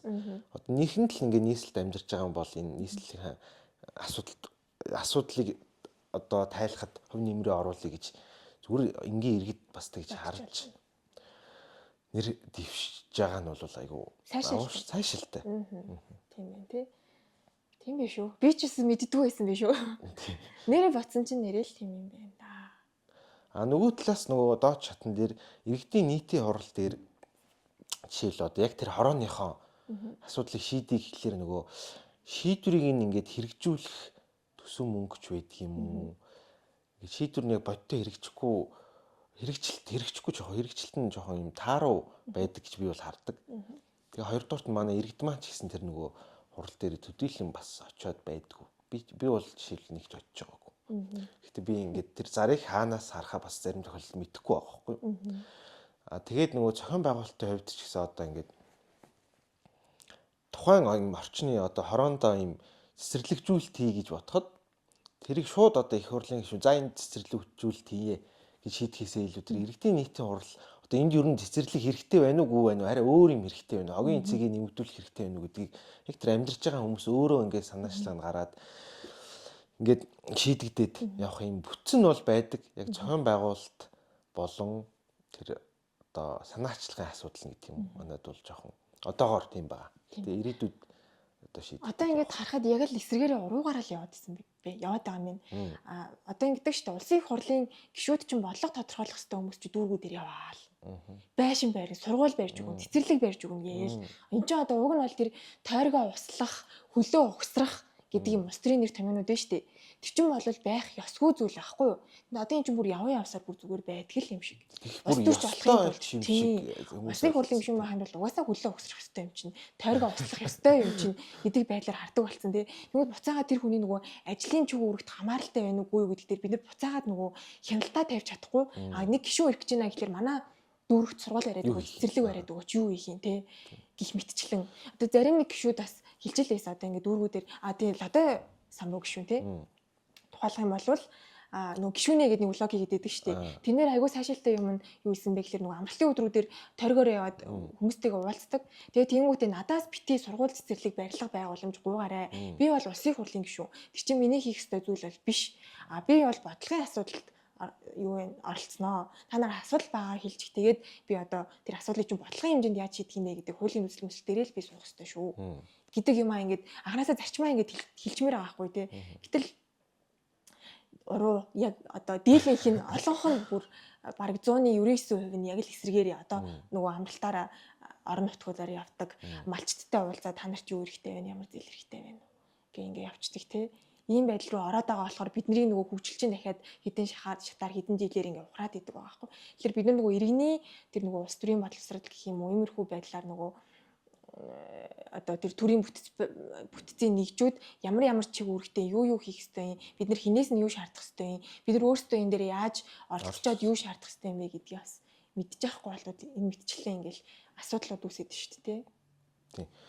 Тэгэл саяны нөгөө төсөв батлах үеэр ч гэсэн одоо бас гişүүдийн мөнгө гэдэг асуудал бас яригдал байсан шүү дээ. Тийм. Тэр нь чи бас л энэтэй Шүглүүлээлээ зарим нэг гişүүн. дойрогтой очиж ямар нэг юм шийдэг. Өрөнгө босго. Гэл одоо сургууль барьд юм уу, цэцэрлэг барьд юм уу? Тэр нь яг одоо тэр хүмүүс амьдралд хэрэгцээтэй байгаа юм уу? Эсвэл зүгээр юм гоё барилга барьцсан гээд тайлан дээрээ бичих нь чухал байна уу гэдэг чи бас нэг асуудал байгаа зү. Тэг ингээ гих хурлын гишүүн маань ингээд очиод бүх юмаа шийдээд унахаар нөгөө төлөөлөгч засаг даргааны хийх ажил болчихж байгаа яг үүндээ. төлөөлөгч нөгөө иргэдийн төлөөлөгч нар маань бас нэг тийм ач холбогдолгүй хүмүүс болж харагдаад тэгээ одоо нөгөө сонгуул ирц харж байхад ч гэсэн одоо орон нутгийн сонгуулийн ирцүүл айгу муу байдаг. Тийм шүү дээ. Тийм. Үнэхээр мөн саяын сүүлийн сонгуулиар чинь за одоо бараг 60% хүрсэн үү? Бараг нэг 50% аюу даагуур байсан баг. Улсын хурлын сонгуультай харьцуулахад бол бүр маш даагуур байсан. Арай 40%-тэй гэвэл би арай хотлоо ирсэн болчих واخа. Тэгвэл бас тийх баг тий. Хэл муу байсан амар хангалтгүй л байсан санагдаж байна ямар тач. Тэгээд би нөгөө дүүргийн засаг даргааны хамгийн газарт ажилладаг байхад л тухайн дүүргийн эсдэвчсэн улсын хурлын гишүүн болол ерөөсөө байг ингээд нөгөө засаг даргын хийх ёстой ажлыг хийгээл ингээл нөгөө явцдаг заяо. Тэгээд тухайд хажуугаас нь анзаарч байгаа би бол гэхэд жишээ нь надад амар утгагүй санагдаж байгаа байхгүй. Тэгэхээр чин засаг дарга юу хийх юм бэ? Юу хийх юм гэдэг дээр ингээд аюу асуудалтай болчдөг байсан. Их мэдчлэн. Тэгээ тэрнийг нөгөө хамтарч ажиллаж байгаа сайхан байгаа гэдэг үгээр ингээд булцааруулцдаг. Гэтэл тэр чин та нар бодлогоо боловсруулмаар байна гэдэг юмыг л шаардмаар байгаа байхгүй. Хүмүүс тэрийг мэдмээр байгаа байхгүй. тэгэхээр Бүр стрессчлээ. Одоогийн ингээд нөгөө хотын маань иргэдийн төлөөлөгчдийн хурл бол жишээл ихэнх нь одоо хэдэн хувь нь вэ? 90% байх шүү. Бараг нэг намын ийм төлөөлөл байгаа х тийм шүү. Тэгээд нөгөө хүмүүс маань яг миний түрүүний хэлэх гээд байгаа санааны утгаар ингээд засаг даргийнхаа удирдах багт орчдөг ч юм уу. Тэг ингээд үр даалгавар аваад яваад хахаар одоо жишээл нийслэлийн иргэдийн төлөөлөгчтэй хуралч одоо яг энэ өнгөрсөн сонгуулиос хойш иргэд чиглэсэн ямар шийдвэр гаргасан бэ? Тэрнээс өмнө бол ингээл нөгөө хурлын мурлынх нь ингээл санал зөрөлдөж байгаа байдал айгүй ихч байх үү ингээл ер нь ихэд харагдаад байдаг байсан шүү дээ. Одоо бол тийм мэдээлэл бүр огт байхгүй болсон. Ингээ анзаарах юм. Тийм. Ерөөсөө бүгдээрээ суужгаад гоё юм сайхан байна. За сүүлийн ерөөсөө нэг жишээнээр ярил л та. Одоо тэр нөгөө үндэсний цэцэрлэгт хүрээлэнгийн нэг хідэн га газар гэдэг байгаа. Тэр тоон жоох өөрчлөлтүүд лээ. Эхлээд бараг 900 га гэжсэн билүү. Нэлээд өндөр байсан. Сүүл рүүгээ ингээд жоохон мэгтцсэн байсан хэрэгцээг таг нь харахад. Жишээлбэл тэн дээр одоо нөгөө нэг театр байгуулна гэдэг шийдвэр нийт баталсан шүү дээ. Тухайлбал тэрэн дээр эсэргүүцэжсэн хоёрхан нийтийн төлөөлөгч байсан. Нэг нь болохоор оюун зул гишүүн байсан. Нөгөөх нь болохоор Арчилсан намын Бацогт байсан. За магадгүй хүн намын Бүрд орж гишүүн байсан байж магадгүй төлөөлөгч. Эдгээр чи яаж яг бүгд улсын хурлын гишүүн байгаад байгаа нөгөө Бүрд орж гишүүн жишээлбэл улсын хурлын гишүүн. Ингээд одоо эн чинь ундны усны их усүр дээр бэн штэ гээд одоо нөгөө баримтаа хэлээд ингээд ахт чинь нийтхийн тэр 45% чинь өө сайхан тий. Харгалзаж үзэхгүй ш тэрийг шууд батлаа явуулчих байгаа байхгүй гэх мэтчлээ. Ингээл одоо нөгөө нийслэлийн одоо Нямбатрын карманд байна гэд хилээд байгаа чи яалт чи үнэн байгаад байгаа байхгүй. Баримтаар нотлогдоод байна. Нямбатрын ч байх үү. Одоо жишээл манай хотын дарга чинь бас нөгөө намынхаа бүтцийн хувьд нийслэлийн намын хороонд дарга баг. Тий? Тэгээ нөгөө хүмүүс чинь бас над бас нэг ер нь их утгагүй санагддаг юм. Тэр иргэдийн төлөөлөгч хүн намын гишүүнчлэлтэй байгаад ингээд иргэдийн төлөөлөгчдийн хурлын бүтц дотор энэ намын бүлэг байгуулад ингээд яваад байгаа нь айгу утгагүй санагддаг. Надад жишээл энэ зүгээр жишээн дээр л ярьж байгаа шүү дээ. Манай хотын дарга маань өөрөө ингээд намын дарга байхаар тэр нөгөө нэг намын бүлэг дээрээ очиод тэр асуудлаа ингээд нэг тийш нь болгодог байх л та тэр хүмүүс ярилцаа тий. Тэгээ нөгөө иргэдийн төлөөлөгч нь ингээд ороод ажиллаа хийхгүй намын бүлэг одоо хийсэн гэдэг. Намын бүлгийн шийдвэр нийслэлийн юм яриад байдаг. Тэгэхээр яг нөгөө иргэдийн ашиг сонирхол тэнд гэхээс илүүтэй чинь үү гэдэг чинь байхгүй хангалтгүй байгаа байхгүй. Хангалтгүй л байна л да одоо ингээл айгүй стресстэй л байх шиг байна. Хотын одоо нөгөө скутерийн асуудал гээл одоо энэ дулааны уйлралт бол бүр хэцүү шүү дээ. Дор хаяж тэрийг ингээд асуудлыг дэвшүүлээд ярьж ах хэвээр хүмүүс маань ингээд ийм томилгооны асуудал яриад нэг юм багц болчихсон тийм ингээд яг хатгсан маш шиг намын бодлого яриад суугаад тахаар жоо иргэдээс өндөрчсөн байт юм болов уу гэж бодлоо шүү дээ. Тийм би ч гэсэн тэгж бодож байна. За ийм асуудлууд байна. Тэгээд одоо хууль тогтоогч нар маань сайн хилцээд үгүйсээ тий сайн ажиллаад үгүйсээ энэ дээр гэж одоо залуу өнөр хүсмээр байна. За дараагийн сэтгэлүүгээ оръё. Сая хоёлаас энэ сэдвийг тойрсон юм бүгдийг ярьж чадсан уу? Дутуу юм байгаа юу? За чадсан гэж тооцоол цааш. За сануул яг уу ярьчих тий. Явцсан да. Дараагийн асуудал чинь бас нэг холдохгүй л дээ. Нөгөө нийслэлийн иргэдийг оноо цуглуулдаг болгоно гэдэг нөгөө тийм ярьсан биш. гар утасны тоглоом шиг юм яриад байгаа шүү дээ. Тэр чинь одоо нэгэн бодлын бас байж болмоор ч юм шиг нөгөө бодлын бас сонирхол юм байгаа даа юм л та. Тэгээд тэр оноогоо бид нар ч одоо жишээл юун дээр ашиглана гэлээ. Автобусаар явна гэдэг. За. За метротой болохоор метрогоор явж байгаа шиг. Ингээд өсгөөр ингээд жишээл автобусаар өнгөрөх тийм хөлөлт идэх юм. Метро ирээдүйд баригдахаар нь одоо тэрүүгээр бас зорчигдсон. Ер нь аль нийслэлээс үзүүлдэг үйлчлэгээнд л одоо ямар нэгэн байдлаар хөнгөлт идлээ гэж байна тийм. Тэнгүүд нөгөө хүмүүсийн амьдралын хэв маяг газ шалтгаалаад байгаа байхгүй тийм. Үгүй яг бүгдээрээ ч адилхан байх албагүй бүгдээрээ тэр хөнгөлтийг авах албагүй л дээ. Гэхдээ энэ чинь нөгөө буцаага тэгш бас байдлыг бий болгочиход байна шүү дээ. Тухайн хүний одоо нийгмийн байдал тэр амьдралын хэв маягаас шалтгаалаад нэг хэсэг нь тэр хөнгөлтийг айгүй даваа идлээд нөгөө хэсэг нь тэр хөнгөлтөөс бүр ингэж ангид үлдэх гээд байгаа байхгүй. Нэг тэр амьдралын хэв маягаараа. Тэгэхээр хотын дараагийн санаачлага бол нийслэлийн иргэдээ яг нэг амьдралын хэв маягт оруулъя гэж хүсэж байгаа юм шиг. За гүү хаа. Би л арай өөр бодож байна. Хотын дараагийн гэдэг юм уу одоо тэр нийслэлийн удирдлагуудын санаа бол одоо ингэ нөгөө төгжрлийн эсрэг нэг талаас тийм.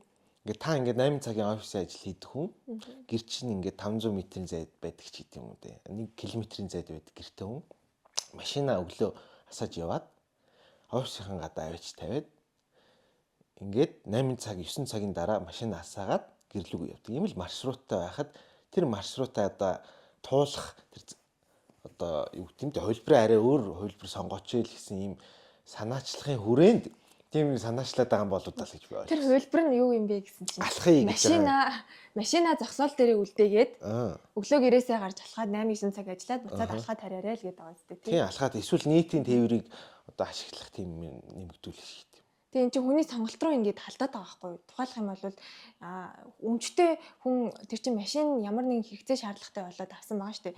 Магадгүй алхахад төвхтэй хэцүү зам талбай багтай дид бүтцийн асуудлууд ихтэй байгаа учраас алах боломжгүй байгаа учраас магадгүй бага насны хүүхдүүдтэй байгаа учраас тэр хүмүүсийг сургууль цэцэрлэгдүүлүүн зөөх шаардлагатай учраас машина бариад байгаа байхгүй юу. Тэгвэл тэр хүмүүсийг уучлаарай та машина бариад хүүхдээ хөтлөөцийнхаа алхаарай. Тэгвэл танд оноо өгье. Та тэгээ хөнгөлөлт идлээрээ. Тэр одоо сэдлийн дэмжиж байгаа ер нь бол санаа нь бол би тэгж ойлгосон. Зүгээр шийдэл нь бол би ингээд анх сонсчод байгаа байхгүй юу. Алхаж байгаа миний алхаж байгаа яаж мэдээд байгаа басаа гэдэг. Тэгээд одоо би бүх хүнийг яаж оноо өгөх юм болоо гэсэн чинь нөгөө нийслэл дээр чинь хатуулаа гэдэг аппликейшн хийсэн. Яг нийслэлийн аппликейшн юм шиг байл шүү дээ. Одоо жишээл нөгөө сайжруулсан түвшиг бол тэрүүгээр борлуулад байгаа юм байна гэж би ойлгосон шүү дээ. Тийм. Бас түгээхтэй ч гэсэн марыг тэрийг шилдэг шүү. Тийм. Тэр аппликейшнийг бас одоо бас дэмжиж байгаа юм уу? Би тэрийг ингээд татаад тэр нь ингээд нөгөө инерц мэдрээд ингээд намайг алхаж ийн гэдэг тэр технологийн шийдлээ шийдсэн байх гэж ойлгоод байгаа шүү дээ. Ингээд төгжрээ зогсож байгаа хүнийг ингээд алхаж ийн гэж толоод байгаа юм. Үгүй наад шийдэл яах вэ? Тэр аппликейшнийг дэмжин гэдэг чинь өөрөө амар тэнийг утгагүй зүйл байгаа байхгүй юу? Харин тэр угаасаа нийслэл анханасаа аппликейшнтэй байгаа нь ч гэсэндээ өөрөө үгүй яах вэ? Гүг тэр аппликейшн ирээдүйд ингээд юм такси максины төлбөр хураад гэж хүмүүс ярьсан уу? Манай хотын удирдлагуудаар гэж ярьдаг. Санаачлаг баг гарсан байх шүү. Нэг үжитэй такси оруулж ирнэ гэж ярьсан шүү дээ. Магадгүй бах. Тэгээд гол нь тэр асуудал нь юу байгаа вэ гэхээр тэр одоо улсаас зарлж байгаа гэх юм уу нийслэлээс зарлж байгаа бүх ийм технологитой холбоотой тендерт угаасаа нэг л компани шалгардаг гэдэг цаана дахиад нэг асуудал байгаа.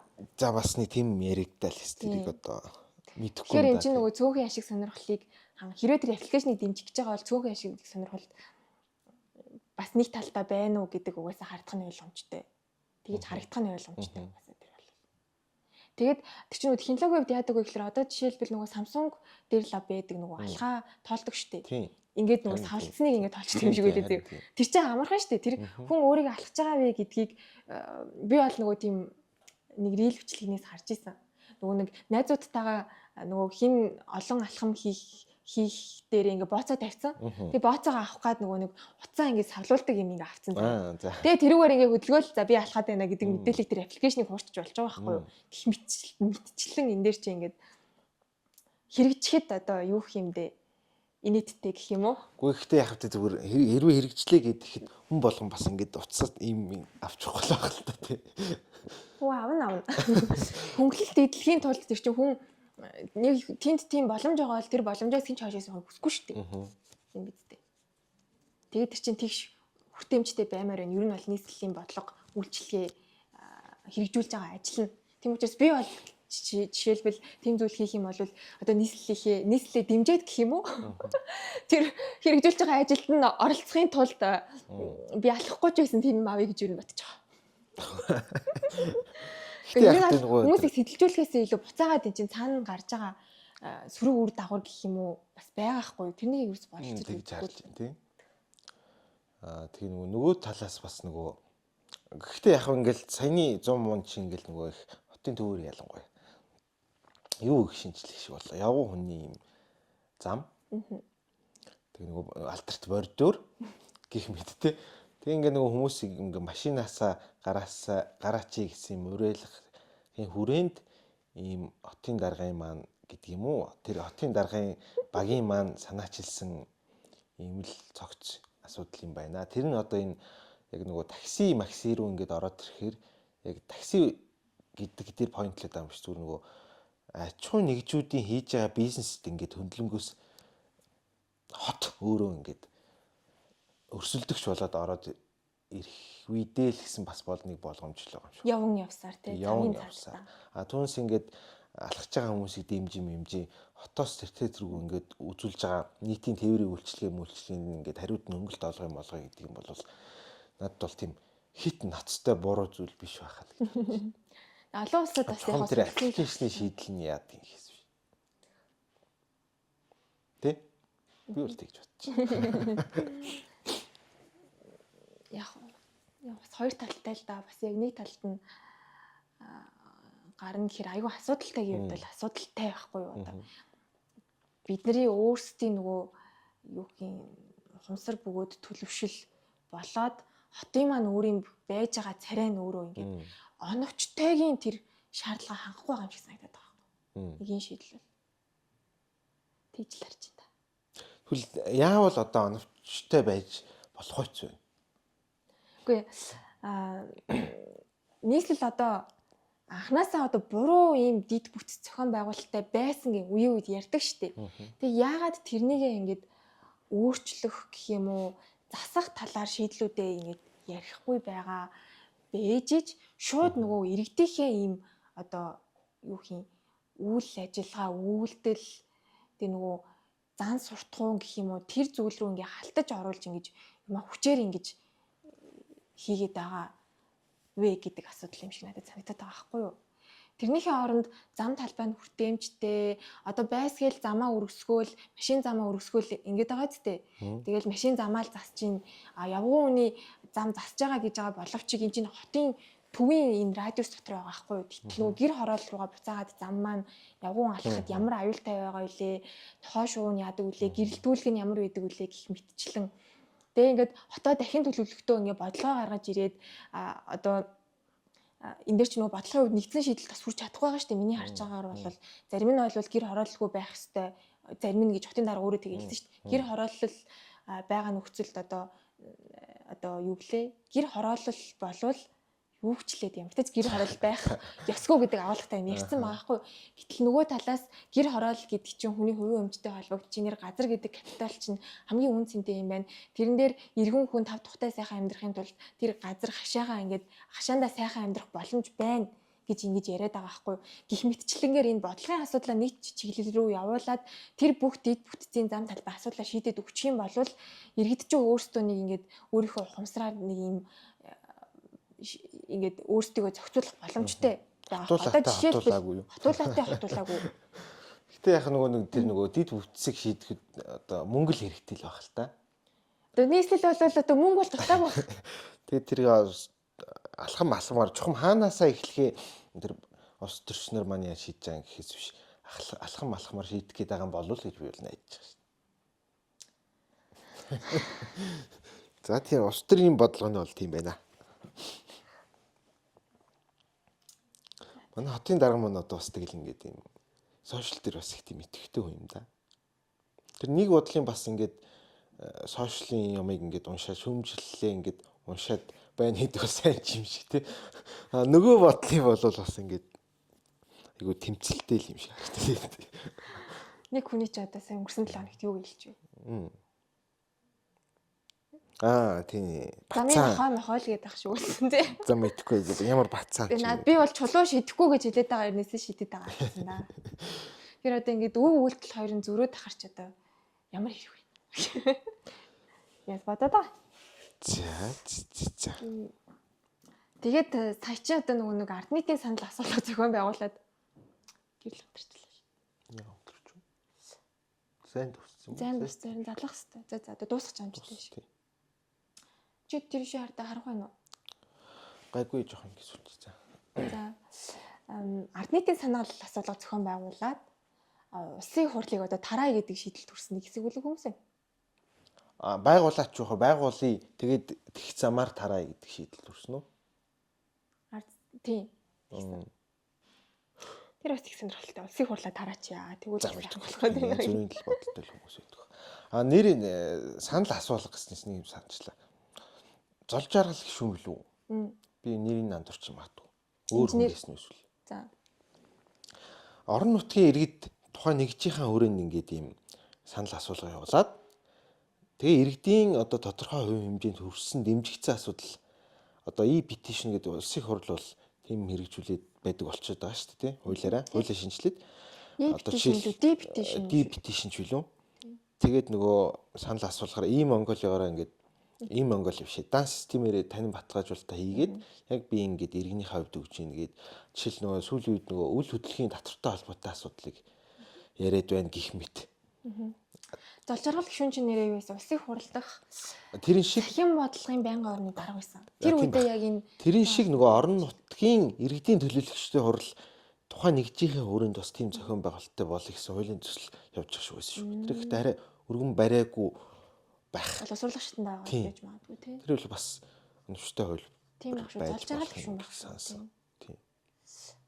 Одоо энэ зунжингаал энэ скутер маш хэцүү тухай хотын иргэд маань ярьлаа шүү дээ. Тэг ямар шийдэл байдгүй. Тэгээд жишээл тиймэрхүү асуудлыг ингээд иргэдийн төлөөлөгчдийн хурлын сонорт хүргэх энэ хүмүүс маань өөрөө иргэдтэйгээ харилцаа холбоотой айгүй муутай болчиход байгаа учраас тийм замаар зохион байгуулалтыг хийгээд өгвөл надад бол бас их зүгээр санагцсан гэдэг хэлээ. Тийм. Жишээлбэл одоо нөгөө хэрэгжсэн байгаа e-petition яриад e-билүү D байхаа тийш гэсэн байна. Дээр өнөөдөр гэхэд хотын дарга одоо өөрсдөө сонгодог байх хуулийн төслийг санаачлаа. Хүмүүс гарын үсэг цуглуулж байна. Яг өнөөгийн нөхцөлд бол хоёул нөгөө улс төрийн юм руу нэг орохгүй байгаа болохоор дурдгцсангүй л дээ. Ерөнхийдөө бол хотын дарга Нямбаатарыг бас солигдно гэдээ бүр арын хүмүүсийн хүртэл яриад эхэллээ шүү дээ. Тэгэхээр энэ өнөөдрийн одоо нөхцөл байдал үйл явдалтай холбогдуулаад гэх юм уу хүмүүс бас нөгөө хотын дарга өөрсдөө сонгодог баймаар байна гэж нэлийн хүчтэй одоо ийм дуу хоолой байгаа одоо нэгдэх гэж байна. За тэгээ дээрэс нь одоо Нямбаатар даргаыг одоо буулаа гэхэд дараагийн үнэн одоо энэ хамглан гэдэг хүн байх боломжтой гэсэн юм шуум гарсан. Тэрийг бол хүмүүс нэлийн хүчтэй эсэргүүцэж байна. Тийм үү. Тийм. Тэгвэл Нямбаатар дараагаа өмөрөөд байгаа юм шиг. Дараагийн хүнийг эсэргүүцээд байгаа. Тийм эсэргүүцээд байгаа учраас Нямбаатар дараагаа буулгачихъя. За тэгээ артаас нь сонгох хүмүүсээ юмыг яаж мэдгүй болгочихъя гэдэг. Тий. Тэгээд буусныхан дараа бид нэр дараагийн сонгох нь өөртөө сонгомоор байна гэдэг ийм санаачлага. Гэхдээ энэ бол ойрын хугацаанд биелэх боломжгүй. Яагаад тэгэхээр чуулган завсралчихсан. Хуулийн төсөл боловсруулахад бол цаг хугацаа шаардлагатай. За чуулган орлоо гэхэд хаврын чуулганаар бас хилцэж амжих байх боломжтой. Яагаад гэвэл хилцэх асуудлуудаа товлчихсан байгаа. За яг хуу одоо яалтаа гормоор бас одоо харуулж болох юм те. Их мэтчлэн ямартай ч хаврын чуулганыг бол хүлээж тарах байхаа гэж боддог шүү. Тийм болох байх. Гэхдээ яг нөгөө хотын дарга гэл бид нар яхаа ингээл яриад байгаа болохоос жишээл одоо Нямбаатар даргагаа ямар их ярьж байна. Нямбаатар дарга маань жишээл нөгөө албан тушаал нь бол нийслэлийн засаг дарга бөгөөд Улаанбаатар хотын захирагч. Тэгэхээр нөгөө хот гэдэг ийм статус маань өөрөө засаг захиргааны нэгж бол биш. Байгаад байгаа байхгүй юу? Хотын дарга гэдэг статус чинь өөр чиг үүрэгтэй. Тийм үү? Байдаг ер нь. Яг Яа. манайд нөгөө ингээд нөгөө Нийслэл нэг хоёр чинь өөр гэж үзээд амгүй гэсэн үг юм. нийслэл гэдэг бол засаг захиргааны нэгж. Тийм. Хот гэдэг бол одоо олон хүн төвлөрсөн ийм одоо юу гэх юм те. Засаг захиргааны нэгж биш юм уу? Нэг бол биш. Юу юм тэгээд яа? Юу юм бэ? Тийм. Та би хоёулынх нь тодорхойлдог гэж. Сонин л юм байна тий. Харин би Тийм шүү дээ, ер нь. бас гайхдаг. Ер нь бол Тэгээд надад захирагчийн энэ шаардлагагүй ажлын албачин тусдаа. тийм. Засаг дарга хамгийн гадагш тусдаа. Тэнгүүд Ямбатар гэдэг хүн юм хоёрын хоёр юм бүтэц нэгж ажилуулчаад амар хангалтгүй байгаа юм шиг санагддаг. Тэгээ хоёр бүтэц нь хоорондоо уялдаа холбоо муу байдаг тухайлбал. Тэгээ эсвэл зарим чигүүргэн давхарцсан байдаг гэхчлээ одоо хүрээний бузрыг гэдэг шиг энэ хот дээр бол хот нийслэл дээр бол өстой яриул өстой амар их асуудал санаа зовоосон зүйлс ер нь байдаг шүү. Сая тэгээ азар нэг баахан үндэсний ороо буулгахад тэр нэг 20 минутын хот гэдэг үндэсний ороогоо буулгасан азар. Гэтэ азар гэж тэр нь одоо ямар гай болцсон бэ? Гэхдээ тэр чинь дахиад нэг нэгжтэй тэгээд ингээд юу гэдэг байгаа нь мэддэхгүй юм давхартцаад байгаа байхгүй хамгийн гол нь чиг үүргэн. Миний л одоо олж мэдснээр жишээлбэл одоо ингээд 20 минутын хот гэдэг чинь одоо энэ нийслэлийн хийх ёстой нийслэлийн засаг дарганы хамгийн газрын хийх ёстой л ажил үсттэй ер нь бол эцэг эц. Тэгээд тэр чинь одоо хичнээн ч хүнд ороо ажиллаулаад байгаа. Яагаад тэр хот төвчүүлэх ажлаад дотоодоо хийж чадахгүйсэн тий. Тэнгүүд дахиад биштэй 20 минутын хоттой адилхан Улаанбаатар орон сууц жуулалт гэдэг хувьцаат компани хүртэл байгаа байхгүй. Энэ компани бараг одоо хүртэл байж л байгаа. Мэдчихлээ. Ингээл чи үргэн давхардаал нөгөө төр данхаагаад байна гэдэг шүү. За хот гэдэг ийм хууль зүйн тодорхойлт бол байдаггүй шүү. Гэтэ яг нөгөө хот гэдэг чинь энгийнээр бол олон хүн ам төвлөрсөн юм тодорхой дэд бүтцтэй. Тэнд ийм нийгмийн амьдрал бол харьцангуй өргөн хүрээтэй. Ийм суурин газар. Нийслэлээсээ юугаараа ялгаатай бэ? Нийслэлээс юугаараа ялгаатай гэхээр нөгөө нэгж гэдэг чинь өөрийн удирдлагын байгууллагатай засаг захиргааны нэгж хэвчтэй. Тэгээд төрийн одоо үйлчлэгийг чиг үүргийг одоо улсын бүртгэлийн байгууллага бол нийслэлийн харийн байгууллага. Өөр одоо юу гэдгийг цагдаагийн нийслэлийн цагдаа бол нийслэлийн харийн байгууллага. Чиг үүргийн хувьд төрийн үйлчлэгийг хүргэж байгаа газар. Хот гэдэг бол тэнд ингээд цуглараад нийгмийн амьдралд оролцож байгаа хүмүүс тулгарч байгаа орчны асуудал. Тийм үү? Одоо цэвэрлэгээ, тогтчлт үйлчлэгээ. Ямар ялгаатай. Наа чи тэг нийслэлийн үйлчлэгээний Тэгээ одоо манай чинь нөгөө нэг ийм хот нийслэл хоёр чинь. Би бол энийг гайхсаар ирсэн юм. Толгойтой бол бөгөөд нэг яг л ийм нэг байх хэрэгтэй юм шиг ойлгогдсон болохоор. Тийм би бас тэгж ойлгоод байгаа. Тийм. Тэгэхээр нөгөө бас манай үндсэн хуулийн өрөнд би хэрвээ буруу ойлгоогүй бол хүмүүс яриад байгаа нөгөө хотын даргаыг сонгодог болъё гэдэг ийм одоо юу гэдгийг хууль зүйн зохицуултыг хийх боломжтой байх. Нийслэлийг бол нийслэлийн засаг даргаыг ерөнхийдөө томилно. Хотын дарга нөгөө 19 онд үндсэн хууль оруулсан нэмэлт өөрчлөлтөөр чинь хотын эрх зүйн байдлын тухай бас зохих хэмжээний өөрчлөлт орсон. Тэгээд тэрнээс хойш нөгөө улсын болон орон нутгийн зэрэгэлтэй хот гэдэг ийм ойлголт гарч ирсэн шүү дээ. Тэгээ улсын зэрэгэлтэй хот маань жишээл Улаанбаатар хот байдаг ч юм уу. Орон нутгийн зэтэй хот гэж одоохонд байхгүй байна. Яг аль бисаар тогтогдсон юм уу юу? Дархан Эрдэнэт бол яасан бол тоо. Харин тийм тий. Сүүл нэрээ нөгөө нэг хотуудтай болгондоо жишээл нөгөө хам богд мөгдөж чинь хот болгоно гэдэг үү лөө. Одоо шинэ 100 мод хоттой болно гэдэг чинь магадгүй тэр үеийн зөвлөлтөөс ирээдүйн хотуудын тухай их юм гарсан байгаа нөгөө хар хорин хот гэж байна. Хүннүү хот гэж байна. Тэгээ Улаанбаатар хот маань нөгөө дагуул хоттой байж болно гэдэг заац утгаараа нөгөө хүннүү хот налахчин хот болно гэх нэг хэсэг яриадсэн тэр нь юу болсон юм тэр цаасан дээр хэм мэдэхгүй байгаа. Тэр чинь налах чинь юу лээ? Налуу ухаав лөө. За мэдэхгүй. Өнөр нь өөр юм уу? Гүү байх. Ариу талшиг гэсэн магадгүй. Гэтэ нэг хот байгаа шүү тэр налуу ухаав лөө. Тэн дээр нөгөө барилгын одоо 100 айлыг тийшээ төвлөрүүлээд тэгээ налуу ухаа гэдэг хоттой болгоно гэдэг. Тэр чинь шинэ суурьшлийн бүс үлээ. За би андуурчиж магадгүй шүү. Айгүй их юм олон юм суурьшлийн бүс мөс хотмод гэдэг ойлголт нэг хэсэг нилээ яригадаад нийслэлээс нилээ шүүмжлэлт агуулж агаад тэгээ нөгөө хувьдаа тэрний ялгаа цагийг ойлгоогүй өнгөрцөн юм байна. Гэтэ хүмүүс ч гэсэн юу ойлгохгүй мэдгүй байгаа. Энд дээр нөгөө мэдээлэл өгөх ажиллаа, энэ нөгөө хот төлөвлөгчд маань, мэрэгчлэтнүүд маань ч гэдэм үү өгөхгүй болвол хоёлаа бол жишээлбэл яриад би бол бас нарийн ялгааг нь үнэхээр бас яг нарийн ялгааг хэлж чадахгүй байх шүү тий. Тэгээд одоо бүтцээ ботход одоо жишээл одоо Улаанбаатар хот дээр жишээ авахад захирагчийн ажлын алба, хотын даргын захирагчийн ажлын алба гэж байдаг. Хотын захирагчийн. А нөгөө талд нийслэлийн засаг даргын тамирын газар гэдэг чинь уг нь хоёр тусдаа бүтц байгаад байдаг. Тэгээд нэг ажил хийгээд байдаг, нэг байшин дотор. Хамгийн шүүмжлэлнэр юмд хэрэгцээ. Тэгээ тийм ялгаатай бол үнэхээр тэр ялгаа нийгмийн байгаа гэдэг гарах байхаа. Энэ би буруу санааг бол бас нэг энэ Улаанбаатар хотын чинь дотор нь бахан хот хуваагаад тий хотын зөвлөлүүд байгуулад Ярмаг хот, Сансар хот гэх юм би нэрийг сайн мэдэхгүй. Тэгээ хуваах тухай бас яриадсэн чинь яг тэр хотын статустай холбоотой. Тийм юм байна. Одоо бол Хүннүү хотын захирагчийн ажлын алба гэдэг ажлын албатай байна, төсөвтэй байна, бүр захирагчтай байна. Тийм бах. Захирагчин бүр хуучин улсыг хурлын гишүүн байсан. Алгаа гэдэг. За одоо яг тэр за бүхэл бүтэн шинэ жилээр бүр мэдчилгээд дэвшүүлсэн байна. Нэр тийм байсан. Гэхдээ яг нөгөө Хүннүү хотын засаг дарга гэж бол хийдэж байхгүй. Захирагч гэж. Хотын захирагч. Тэгэхээр одоо энэ мэдчлээ. Энэ бол надад юм одоо Хүннүү хотын захирагч гэж ажлын албатай ангуудаа мэдчилгээ энэ төр дэвшүүлэх надад нэг юм юу болоод байгаа юм бэ? Ирээдүгээ гоё төсөөлөлтэй. Гайхамшигтай тий. Мистери байгаад байгаа байхгүй юу. Тэнгүүд энийгээ ингээд биднэрт ерөөсөө мэдээлэл өгөхгүй ийм учир шалтгааны улмаас хот гэдэг чинь юм байдیں۔ Нийслэл гэдэг чинь юм байдیں۔ Ийм учраас бид нар ийм хоттой байх хэрэгтэй гэдэг юм аа. Ерөөсөө өгөхгүй ингээл хүчээр л ингээл тий. Шууд маа ингээл энд нэг юм хот байна гэл ингээд. Өнгөл зүгээр юм байна гэдэг шийдчихдэг. Тий. Тэгээ яг тэр сэдв бол тэгээд ирээдүйд яригдах боломжтой байх уу. Нүм олны анхаарал их гарах сэдв байх гэж бодож байна. Өнөөдрийн үед айгүй ерөнхий юм ярих юм байна. Саяас нэг үндсэн хууль нэмэлт өөрчлөлт оруулъя гэдэг хэсэг бүлэг хүмүүс санаачлаа. Тэрийг харсан уу?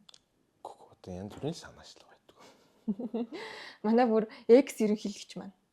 Энэ хоёр ерөнхийлөгч үү? Тэгээ Монголын үндэсний ардчилсан намтай зүг. Тийм. Энэ хоёрын ерөнхийлөгч нэг юм төсөл хийцэн байт юм билий. Шинэ үндсэн хууль. 6-гийн нийгмигтэй холбоотой тийм. Тийм үү? Тийм бил. Би бол нэг юм шинэ үндсэн хууль хийгээд байхыг нь бол санаж байна. Тэгвэл нийлээ удаан юм ярьж. Би бүтэн бол сонсоогүй. Өчигдөр юу байсан? Өчигдөр уршигдөр манай нэмэлтгээд уулзалт хийсэн. Асуулт л та. Би тэр сүүлийнхэн тэр нэмэлт өөрчлөлт гэдэг агуулгыг нь мэдгүй юм. Нэмэлт өөрчлөлт байлуу? Шинжилэл шинэ хууль юм болов? Тэгэхээр одоо төрийн тэргүүн хүн байсан хүн маань ингээд үндсэн хуулиа үүсгэж байгаа юм шиг шинээр өөр юм бичээд энэ гээд явж байгаа нь бас надад бас жоохон санагддаг. Сонирхолтой тийм. Сонирхолтой л. Би бас нэг яг үнэндээ бол ойлгоё ч гэж хүссэнгүү л дээ. Өө яаж. Ямар ч нэг санаачлаг гараад байгаа юм байна гэж бодоод тэгээд өнгөрсөн. Тэр бол их удаа явж байгаа шүү. Шинэ мэдээ биш үү. Өөр юм танилцуулаад байгаа юм биш үү? Тийм баха. Өөрхөн амтэн ч байх хэрэгтэй. Танилцуулж байгаа юм байна л гэж. Цаач.